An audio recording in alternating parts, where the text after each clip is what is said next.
This video is powered by the pros at Pascal Air Plumbing and Electric. Arkansas owned, Arkansas operated. GoPascal.com. And we're going to bring on Danny West from HawgSports.com, part of the 24/7 Sports Network. Get into some football recruiting here for the Razorbacks. And Danny, you've done this before with Matt Jones. You've done some radio with our new co-host. So been a while. This is like old Been hat. a while. Yeah, it has been a while. Hey, buddy. How's it going, man? Two old friends coming together again. Danny knows his stuff, man. I saw you on the lineup today. I said, I can't wait to talk to Danny West, man. How you been, man? I'm good, bud. It's good to be back on with you. Still talking, chasing recruits, Matt. But hunting and fishing and recruiting, right? That's right. Still doing all three. But yeah, I shot Phil a text last week. I said, man, it's so good to hear Matt back on the air, man. And I told him, you know, back in the day, we used to have a little something every week there on the Buzz. So I always enjoyed that with you. Heck yeah. Well, good. Now we can do it here on ESPN Arkansas. So bye week last weekend means the coaches were all on the road. They don't get time off. It's like game planning for the upcoming opponent and traveling and getting your hands and face in front of kids and parents that you want to bring in for any of the recruiting classes in 24-25. So what stood out about what you knew, where you know some of the coaches were last weekend? Yeah, that's kind of the benefit, right, of filling up so early nowadays, which we've seen over the last few years. You know, I think they went into fall camp this year with 23 committed guys for the current class. That's your senior class this year in high school. And, you know, that helps you because, you know, come October, November, when you hit the road, now you start peeking into the next year's class, the juniors, sophomores, as you mentioned there. So that was largely what we saw this past Thursday and Friday, really. We know Kendall Browse went out.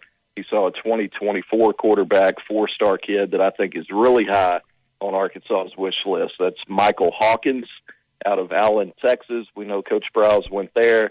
He also saw Ryan Winko, 2024 five-star by 24/7 Sports, I believe, the composite rankings anyway. So he saw some studs, and then, of course, all of your assistant coaches went out.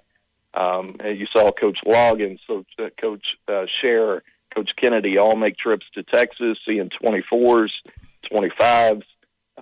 Jimmy Smith went down. He checked on Isaiah Augustave, your running back out of Naples, Florida for the 23 class. So still checking on some of those 23s. You know, Phil, you can't stop recruiting those. You know, everybody and their mama is trying to still come after some of those guys. So you gotta keep them on the board too and make them feel important. But at the same time, it sure does help you get a head start for that following class. How's that now? So you got 23 commits already. How's that changed, I guess, from, you know, say 10 years ago? What was the number like then? And what is the transfer? I mean, how is that? What is, I guess, been the biggest change in this recruiting now? Well, I'll tell you, first of all, everything happens sooner and sooner nowadays in the calendar. I mean, it's kind of why you're seeing these rule changes where, you know, they've already given juniors, you can start taking your official visit as a junior, you know, toward the end of your junior year. And I think they're even trying to push that back to where you could start even earlier, you know, at the beginning of your junior season. So everything's starting to, you're seeing commitments start to happen earlier. Of course, early enrollees, that happens all the time now. So I would say, Matt, the biggest difference is just that everything happens sooner, you know, in a kid's process. And then the other thing is, you know, just the overall timing of the commitments.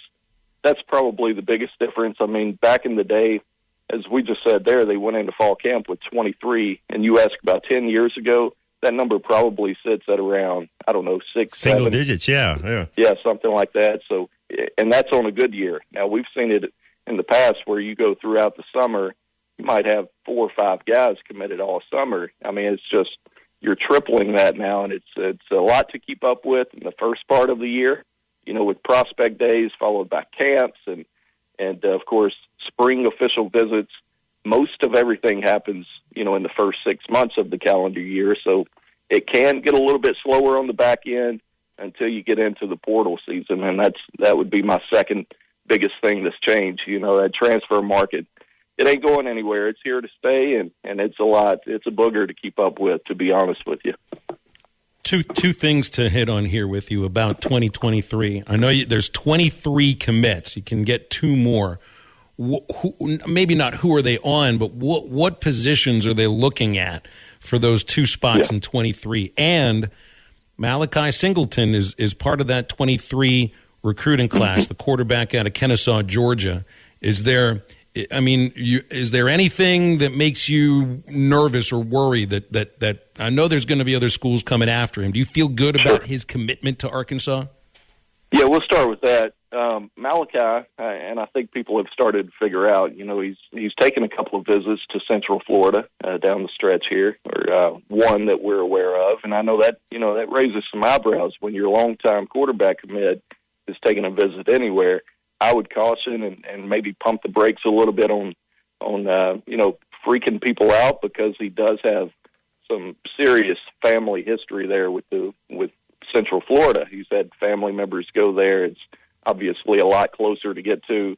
So he's got ties there. According to everything I've heard from his camp, is there's nothing at all to worry about. He plans on showing up here in January and getting right to work. So I think he's still firm, Phil, to answer your question, but I'll put it that way. I haven't heard anything yet that makes me, freak out about potentially losing your quarterback there. The other thing you asked about was 23 committed guys. Technically, you would have a couple of more spots left to fill, but you don't have to. I mean, you could save those spots. You could, target transfers, which I know they're going to be in on. That's just the way of the world now. I mean, they're probably looking at about the same amount of transfers coming in as they did last year, which was a really big class. So to answer your question, if there was a guy out there, a stud defensive lineman that they felt really strongly about, he could come in and play right away.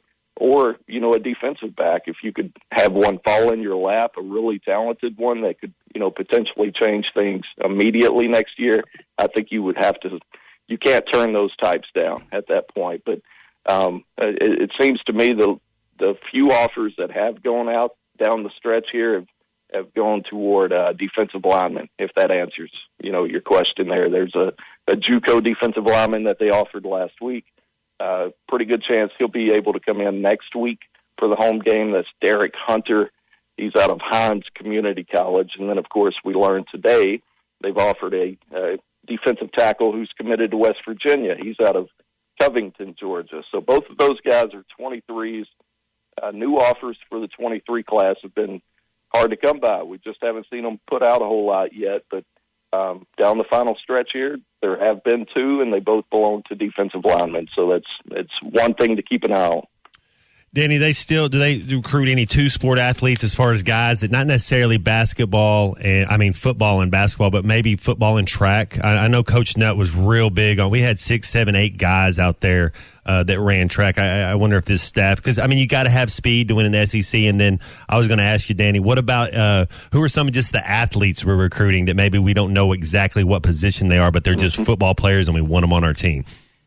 Yeah, I'll start with the first one. I really don't see that a whole lot anymore, Matt. I mean, back in the day, I can recall.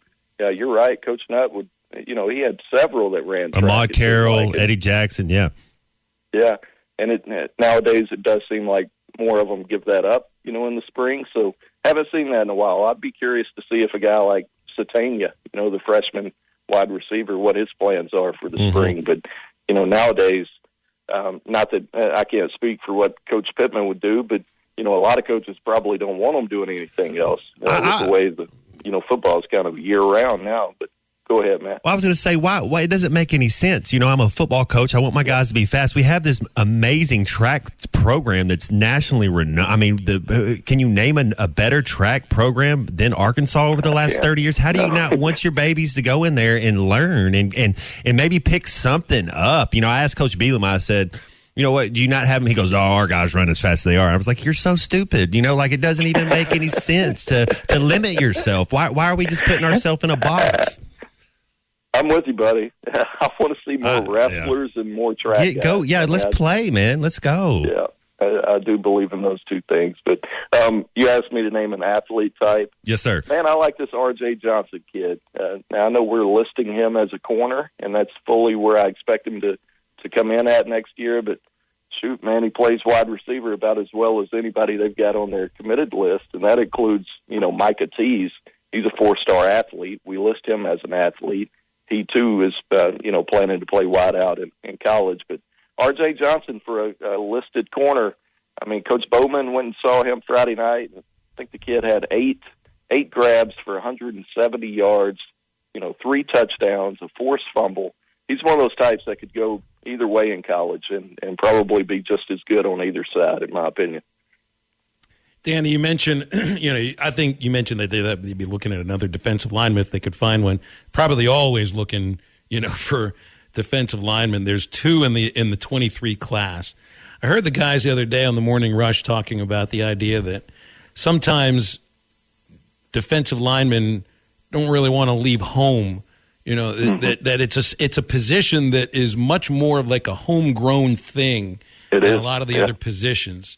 Do you believe this too? And then if that's the case, what's the situation with high school defensive linemen in the state of Arkansas?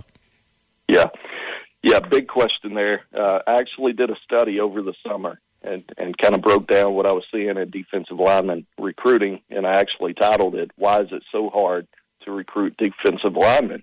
Which is, aptly named, I guess. But, yeah, it is tough. I mean, first of all, it's a numbers game, right? I mean, there's very few people in the world who are 6'3", 305 and can run like an SEC-type defensive lineman should be able to. They're very hard to come by, and that's especially the case here in Arkansas. Arkansas, compared to other SEC states, your bordering states, which would include Texas, Oklahoma, Missouri, as well as SEC states, compared to those states, I mean, it's almost non-existent. It's really, really hard for Arkansas to produce for whatever reason, whether it's, total population, demographics, whatever the case may be. It's not happening for the state of Arkansas. The second part of that, my studies did show that, for the guys from the extreme southeast, Alabama, Georgia, the Carolinas, most of your 4- and 5-star types do stay close to home for whatever reason.